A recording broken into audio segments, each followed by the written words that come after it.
I heard this one thing, I think it was from Jim Rohn. He said, turn off the TV and turn on your life.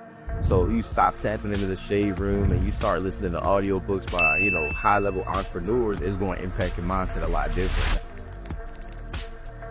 So if you want to make good content, you want to go study some people. So that I'm a visual learner. So all I did is I found people that was already making good content and I studied it like, damn.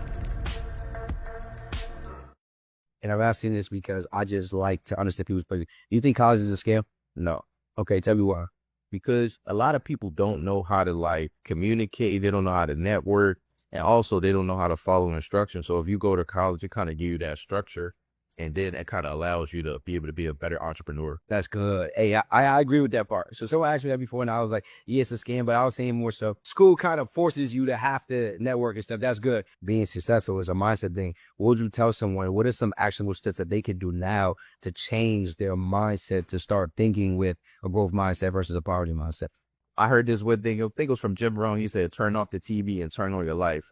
So you stop tapping into the shade room and you start listening to audiobooks by, high-level entrepreneurs. It's going to impact your mindset a lot different. That's a fact. And that's good. How do because I see you talk about funding, how do I come to you and you help me get funding? First thing we got to do is we got to see if your credit is right, or we got to see if you got a business that's already generated revenue. Okay. And if you got decent credit, what I mean, like at least a 680 credit score, 10 accounts on your profile, you got some comparable credit. Because banks ain't going to give you no money unless you already know how to handle it. Okay. So if you got at least 2 credit cards or like 5K limits, we can get you funded even with a brand new business that's not generating revenue. But in most cases, people got fucked up credit.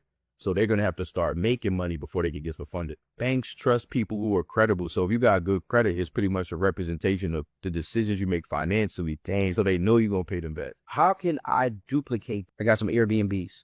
Right? Can you help me package that up and sell it? Absolutely. What's that process like? So people don't realize you get paid off the gap. So what you know versus most people don't know. So all you got to do is either put it in an ebook, just record yourself, give them some actionable steps so they can get started.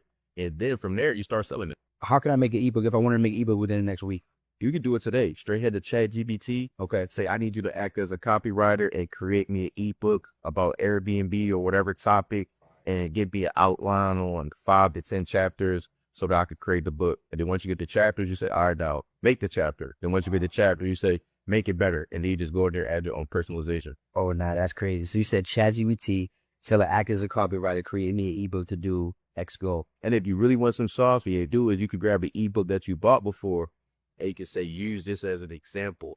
Talk about how you've been able to leverage content and give me some steps on how I can create content to up my game and get more leads. So if you want to make good content, you want to go study some people. So that I'm a visual learner. So all I did is I found people that was already making good content and I studied it like, damn, they're using good cameras. They got good hooks. They got good value in the video. And it's not like, hey, my name's Zakee. I'm going to teach you some shit. Hey, let me give you a good look. It'd be like, here's 3 banks you could go get 100,000 from private. Hey, I'm Zakee. I can teach you how to get 100,000 at. I'm going to build it free. They like, so you're old. Exactly. Okay, that's good. So break down hook, value, and you said one more thing. So for people, they might be new.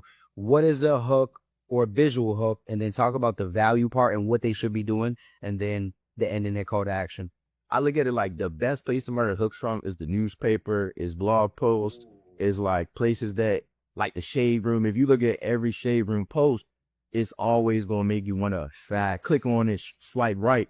So I keep that same aspect with my content. So I'm like, oh, snap, how can I make this sound like either too good to be true or easy to do or just to get people interested in the information? Because if they're interested, now they're going to want to learn more. But if I make this just sound boring, they're never going to want to tap into the information. That's good.